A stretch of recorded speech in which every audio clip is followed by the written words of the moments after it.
When I opened my front door and saw two officers flanking that smug, power-hungry Ho Queen, I instantly knew this day was either going to be a complete disaster or one of the most satisfying victories of my life. They had no clue that the shotguns they were after weren't just for sport, and they certainly didn't realize I wasn't some timid neighborhood shutterbug they could intimidate with a badge and a clipboard. But before I get into the moment everything blew up, you need to understand how Jessica Hartwell managed to twist my quiet, well-ordered life into something straight out of a psychological thriller. Drop a comment with your city. Trust me, you'll want to stay for the twists ahead. Willowbrook Estate was supposed to be the kind of neighborhood where you could relax, an upper-class, peaceful enclave where people smiled, waved, and stayed out of your business. But lately, I'd been getting the undeniable feeling that someone was always keeping tabs on me. Every time I loaded up my gear, I'd catch glimpses of curtains shifting across the street. Returning from weekend hunting trips,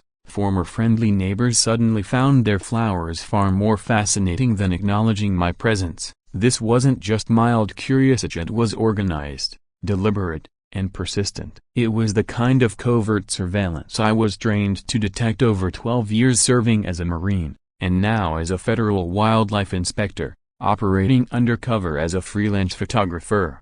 And it was escalating. It all started unraveling the moment Jessica Hartwell took over as head of the HOA. She was a 30-year-old ex-real estate agent who had recently been let go from her job. Apparently, she'd decided that taking control of our homeowners association was her golden ticket to influence and authority.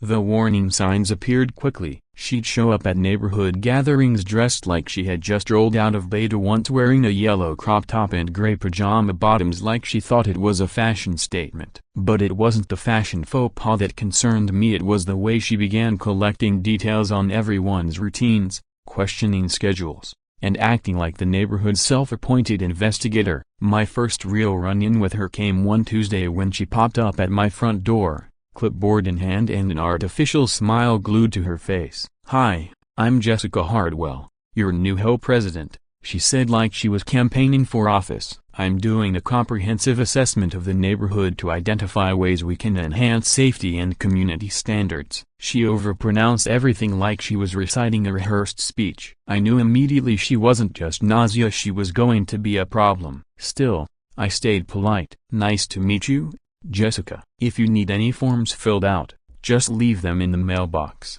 I said, inching the door shut. But she stepped forward, craning her neck to peer into my house, scanning it like she was doing a risk assessment. "Oh, you've got quite a bit of professional equipment," she said. "Are you running a business from home? Because our community has strict zoning rules about commercial use of residential property." That wasn't a neighborly inquiry, it was a thinly veiled interrogation. Every alarm from my federal training went off at once. "I do nature photography," I said evenly. "It involves camping, hiking, and sometimes hunting." "That's what the outdoor gear is for." Her eyes gleamed like she'd found her smoking gun. She pulled out her phone and started furiously typing. "Hunting? With actual firearms? In a family neighborhood?" Then came that patronizing smile. "I hope you're aware of the HOA's firm policies on weapon storage and activities that might affect community safety or property values." She wasn't quoting regulations if she was looking for leverage. I clenched my jaw but kept my tone even. "All of my firearms are legally registered and securely stored, in full compliance with federal law," I said. She tilted her head, clearly analyzing every syllable for something she could use. Of course, I just like to be informed about anything that could present a safety issue. It's important everyone follows the proper procedures." She then took several steps back and began photographing my property blatantly and without shame. "Just documenting for our safety assessment," she said, implying I had no say in the matter. After she left, I watched from the window as she paced at the end of my driveway, talking on her phone, frequently gesturing in the direction of my home. That blinding yellow crop top made her stand out like a traffic cone, but her actions were anything but laughable. She wasn't just snooping, she was gathering evidence. I'd encountered plenty of adversarial surveillance during my federal work, and it was obvious she had just appointed herself my personal case officer. The very next morning, my suspicions were confirmed. An envelope, slipped under my door, bore the official header of the Willowbrook Estate HOA, with the tagline "Protecting our community through responsible leadership." Inside was Jessica's first official strike, a demand that I submit my legally owned firearms for inspection by the HOA, as if she thought a neighborhood association had somehow been deputized with federal authority. The letter included veiled threats about how my non-compliance could pose safety risks or affect home values. She'd clearly spent time piecing it together, probably researching legal-sounding language to give it false legitimacy. What stood out most was the speed of her escalation from a single conversation to full-scale action in under a day. I wasn't going to respond blindly. Before I made a move, I dug into her background. It didn't take long to uncover the truth. Jessica Hardwell had been terminated from Pinnacle Realty months earlier for what a local business journal diplomatically described as ongoing interpersonal issues with clients and co-workers. According to her still public LinkedIn profile, which she hadn't updated as she bounced from one sales job to another, never staying long.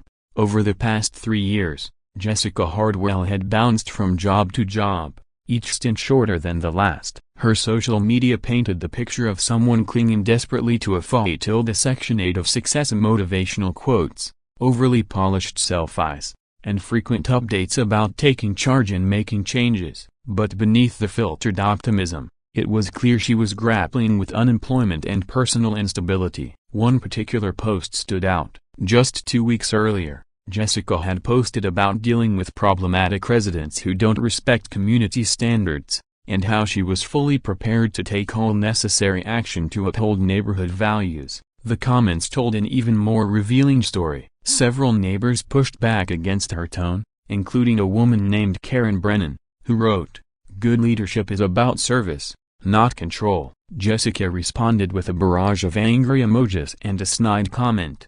"Some people clearly don't understand what it takes to protect a community." I made a mental note to track down Karen Brennan. Anyone already pushing back against Jessica's self-appointed reign might be an important ally. Instead of responding to Jessica's ridiculous letter right away, I decided to let her stew. I spent the afternoon quietly observing the neighborhood. It didn't take long to identify a pattern. Jessica had made repeat visits to certain homes over the past week, and it looked like she'd recruited at least 2 neighbors to help keep tabs on me. One was an elderly man across the street who now made a show of photographing my truck anytime I loaded gear. The other was a woman who'd suddenly started walking her dog past my house 5 times a day, phone in hand, always angled toward my front windows. Their surveillance was clumsy and amateur, but it proved Jessica was serious about building a case. That evening, she made her next move via and brought backup. Jessica returned to my door with a wiry,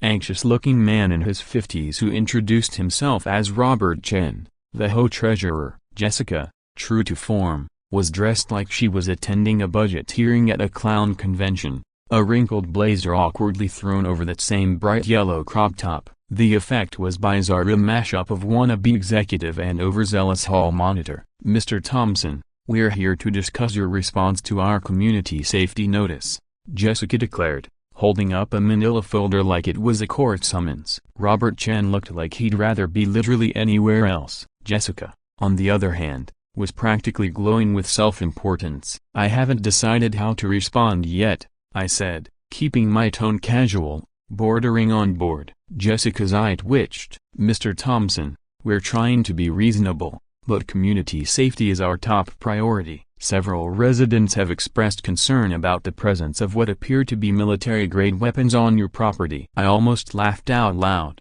She was referring to my perfectly legal hunting rifles as if I had a missile silo in my backyard. "My firearms are legally owned, properly registered, and stored in compliance with federal law," I replied evenly. Jessica stepped closer, her voice hardening. "That kind of defensive attitude is exactly why people are worried. Why won't you just cooperate with a simple safety inspection?" Robert Chen tried to soften the moment. "Perhaps we could schedule a brief walkthrough, just enough to reassure everyone your storage meets HOA expectations." But Jessica wasn't having it. She cut him off with a glare. "We've already made our position clear. Mr. Thompson must comply with our safety inspection requirements within the given time frame," she said, like a judge reading a verdict. Her smile was back, but it was strained now, like she was trying to suppress the growing tension behind her eyes. I decided it was time to push back. "I understand your concern," I said, keeping my voice calm, "but I'm not comfortable with non-law enforcement entering my home to inspect private property. If there are legitimate safety concerns,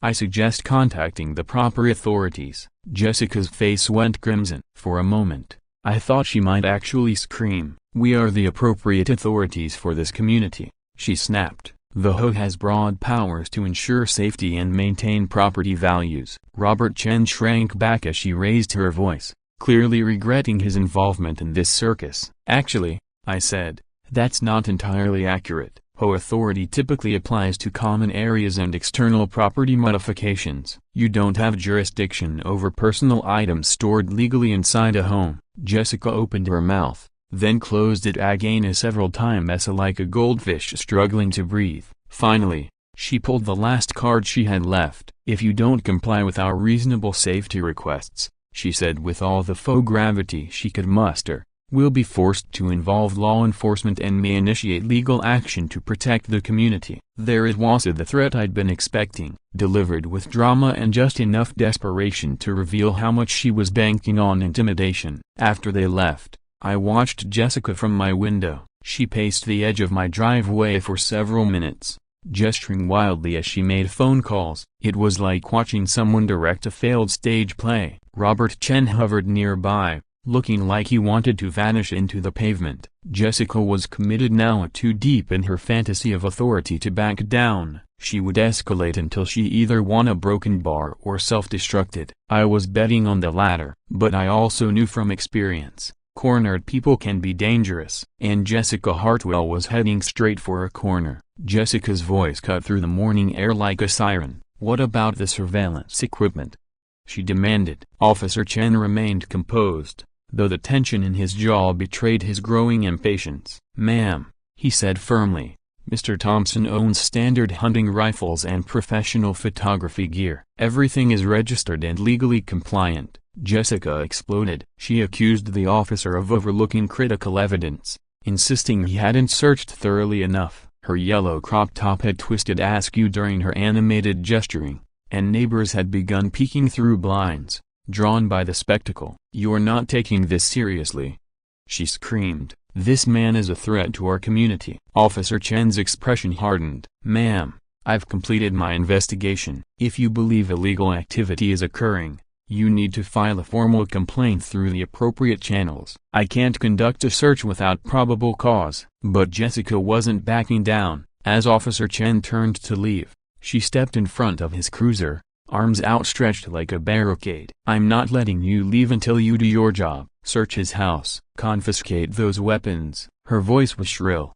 bordering on hysterical. His radio crackled with a status check from dispatch. He looked at Jessica, weighing whether the situation was about to escalate beyond control. "Ma'am," he warned, "step away from the vehicle now or I'll consider this interference with a police officer." Something about the threat finally pierced through her mania. She backed away, but not before spinning toward me with unrestrained fury. "This isn't over, Albert. I know what you're hiding, and I'm going to expose you." She jabbed her finger at me, her voice loud enough for half the neighborhood to hear. "You think that military background of yours makes you untouchable? Well, I'm not scared of you. Everyone's going to know exactly what kind of person you really are." The venom in her voice was chilling even after weeks of targeted harassment. That evening, there was an unexpected knock at my door. Karen Brennan stood there, holding a plate of cookies and wearing a look of concern mixed with anger. "Albert," she said,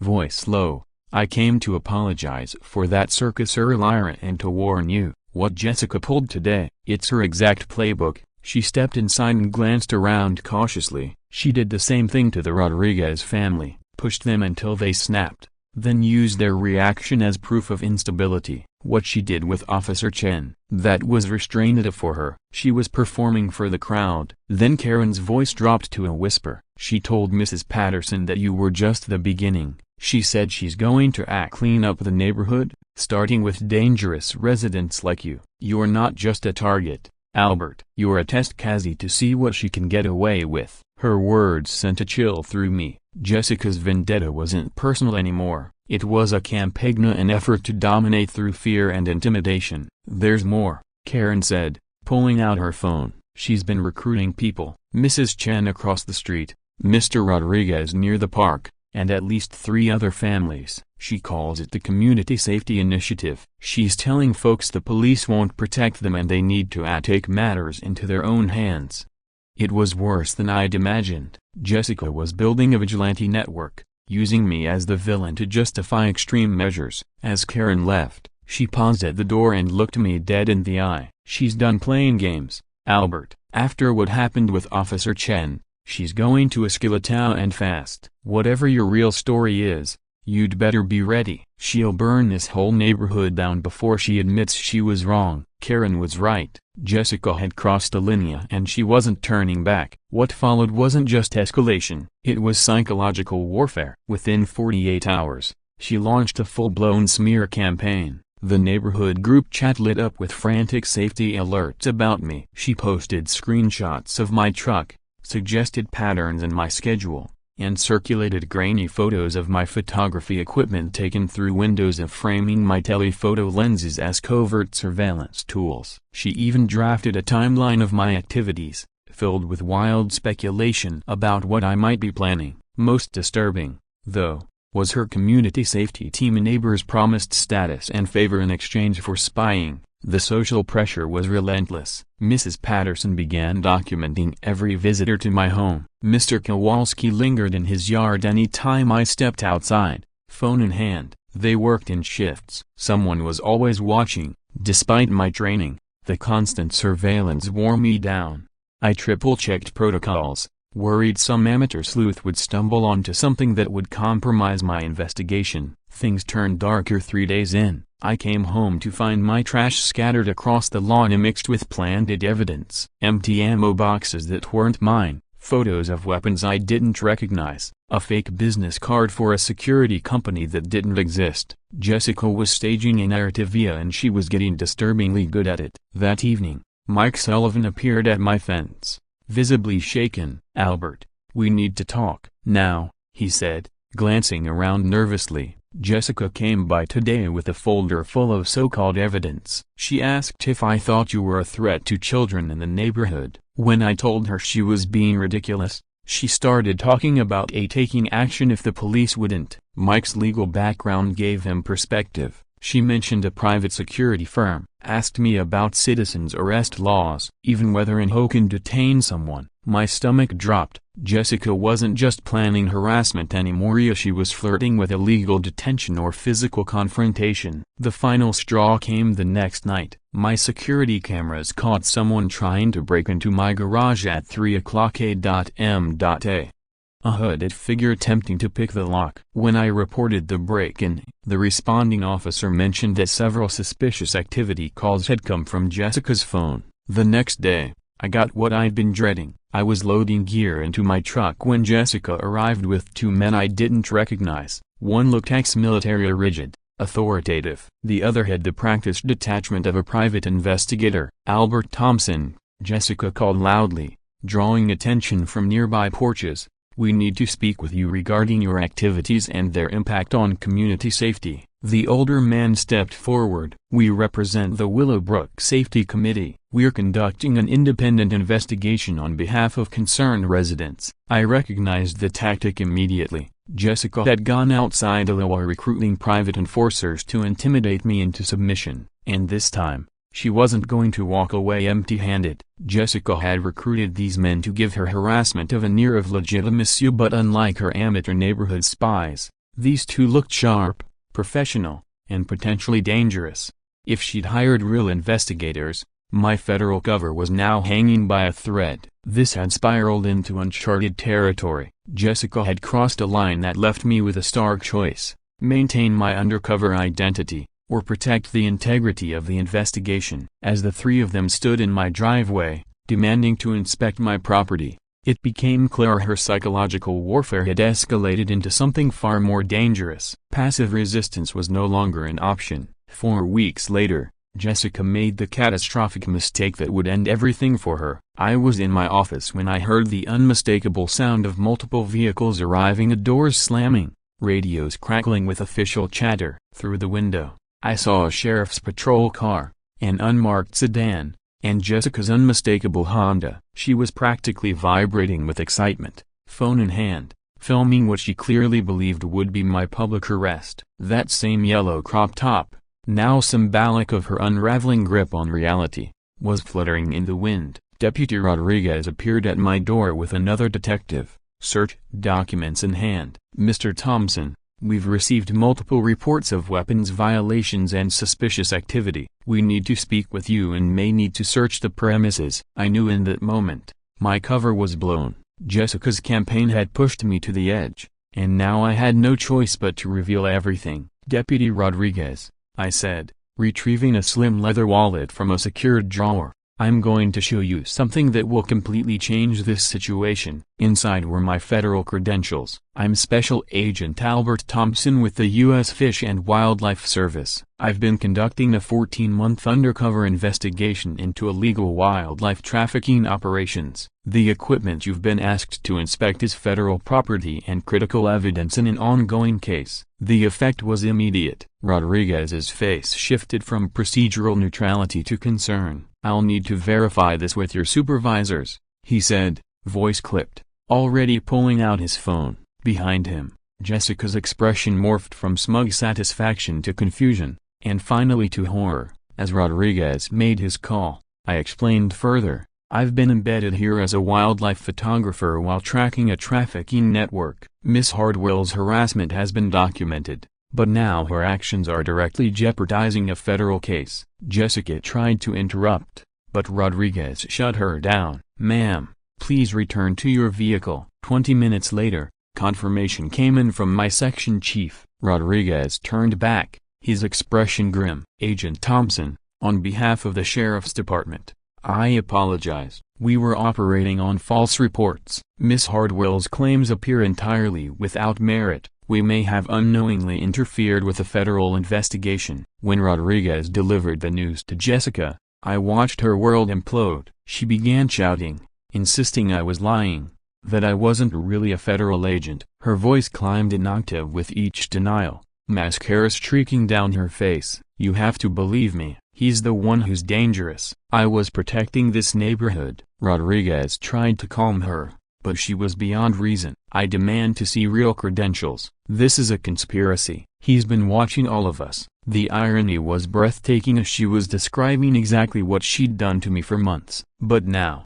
with my identity confirmed and her campaign exposed, every fabricated claim, every false report, every piece of harassment was about to come back and crush her. As the patrol cars pulled away, Jessica stood alone in my driveway, frozen in disbelief. The neighbors, who had watched her reign of intimidation from their windows, now saw the truth. She wasn't a protectora, she was the threat. The next morning, I made a decision. Jessica Hardwell's reign was over. She had spent months weaponizing fear in her HOA role, targeting me and others who refused to bend to her will. She'd escalated to filing false reports, stalking, and interfering with federal law enforcement. It was time for her to face consequences that matched the damage she'd caused. My first call was to Mike Sullivan. When I explained my federal status, he was immediately fired up. "Albert, if you're willing to go public, we can build a case far beyond a neighborhood dispute," he said. "We're talking federal civil rights violations,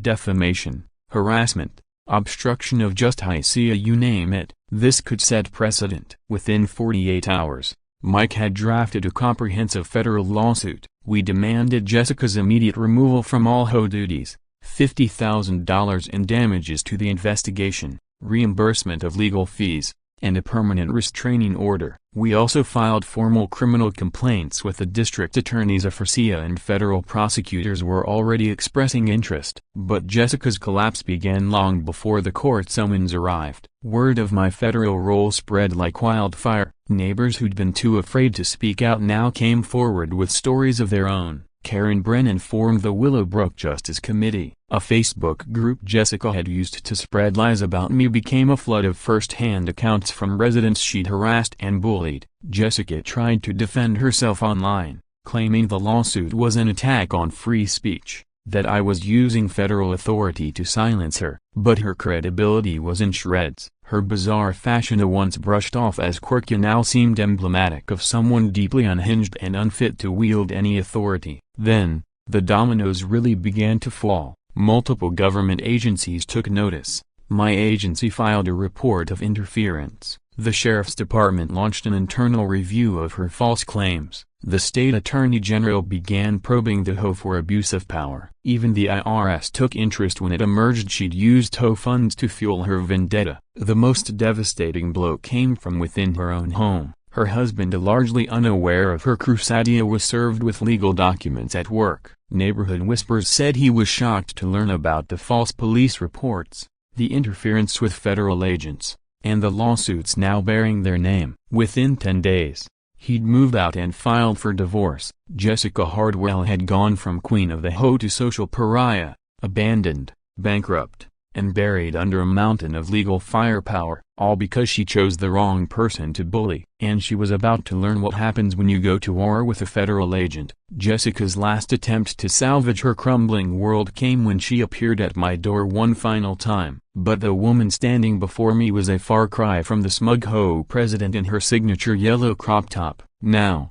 she looked like a shell of her former self, disheveled, eyes swollen from crying, her voice shaking as she pleaded. "Please, Albert," she whispered through sobs. "I'm sorry. I made a mistake. Can't we just forget this ever happened?" I looked at her in silence for a moment. The woman who once wielded authority like a weapon was now begging for mercy. But I had learned the hard way: mercy is wasted on people who abuse power without remorse. "Jessica," I said quietly, "you had every chance to stop.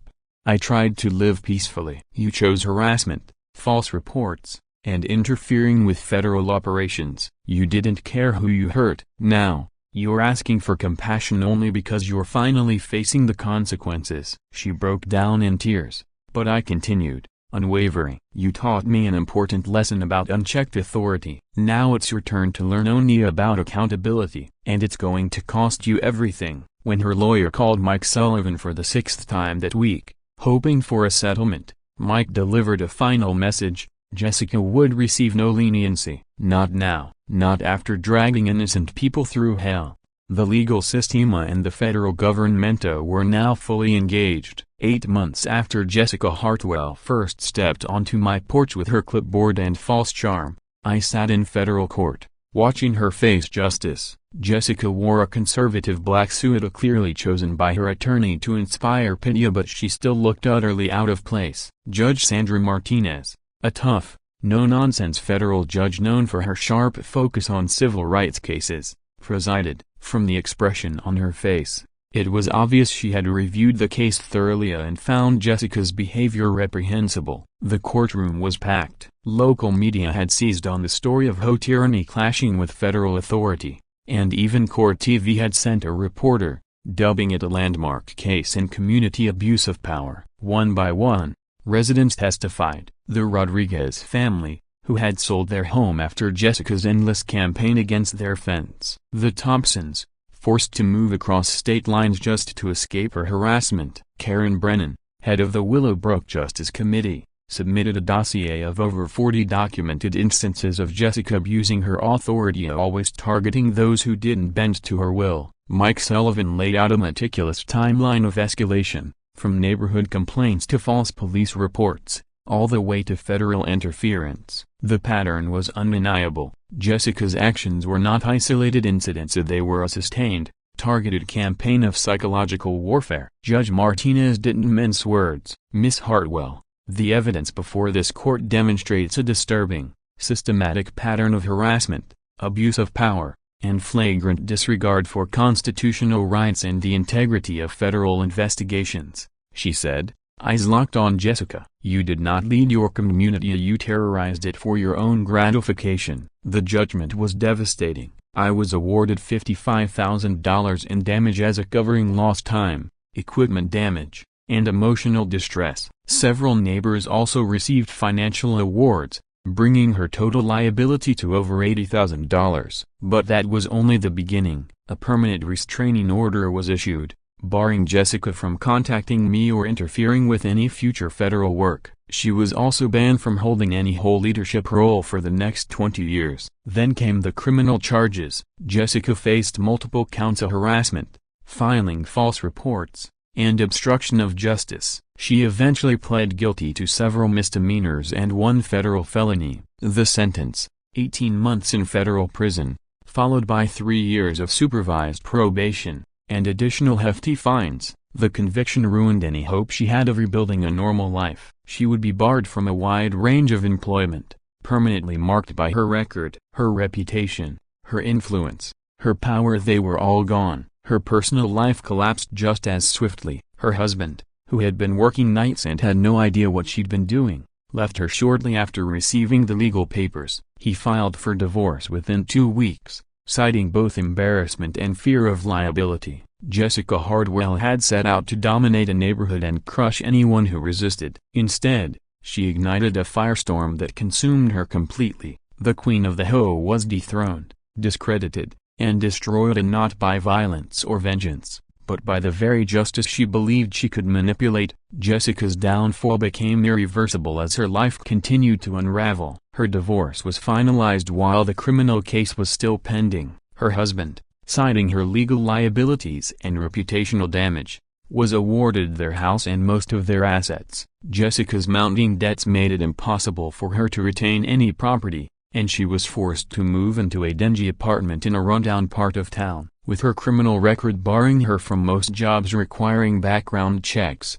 she scraped by with whatever work she could find. Last I heard, she was working the night shift as a janitor at an office complex, a lonely job that kept her out of sight and gave her plenty of time to reflect on the destruction she had caused. Meanwhile, the transformation of Willowbrook Estates was swift and remarkable. With Jessica removed from power and facing prosecution, the neighborhood began to heal. The HOA board was completely restructured with new leadership committed to genuine community upkeep and not petty control or vendettas. I was unanimously elected as the new HOA president, and our first order of business was passing a comprehensive residents' rights charter designed to prevent any future abuse of authority and ensure that no one could weaponize HOA power ever again. A year after the court case, I was driving through downtown Colorado Springs when I saw here Jessica Hardwell, unmistakably even in defeat. She was pushing a cart of cleaning supplies toward the shabby office building, still wearing her infamous yellow crop top, now faded and ill-fitting. Time had not been kind. Her posture sagged with exhaustion, and her expression, when she looked up and recognized me, was one of pure shame and resignation. It wasn't revenge I felt in that moment. It was closure. The final irony? Jessica's obsessive surveillance of the neighborhood intended to control others had actually helped my undercover investigation succeed beyond expectation. Her compulsive documentation inadvertently captured key evidence of several residents involved in the wildlife trafficking ring I'd been investigating all along. What once jeopardized my cover ultimately strengthened our case. For that, I received a commendation from the director of the U.S. Fish and Wildlife Service, recognized for maintaining operational security under extreme civilian interference and successfully concluding one of the agency's most complex investigations in recent memory. As I share this story, I'm reminded that the most meaningful victories aren't always about personal satisfaction. Sometimes, they're about sparking systemic change, creating protections for others who might not have had the strength, resources, or privilege to fight back. Jessica Hardwell spent over a year terrorizing an entire neighborhood and targeting families with harassment and intimidation simply because she could. But eventually, she picked the wrong target. And when her house of cards collapsed, the entire community was freed from her toxic grip. Sometimes, you fight not just for yourself, but for those who couldn't. And sometimes, the most powerful photographs aren't of people smiling, but if the moment justice finally catches up to those who thought they were untouchable. Today, Willowbrook is peaceful once more. Families tend their gardens, kids ride their bikes. People live without fear of fines, threats, or unwanted surveillance. It's a community again and not a fiefdom. That's a picture worth taking, and a story worth telling. We are QA Story Essa, and this is just one of many unbelievable tales. Stick around, the next one might be even wilder.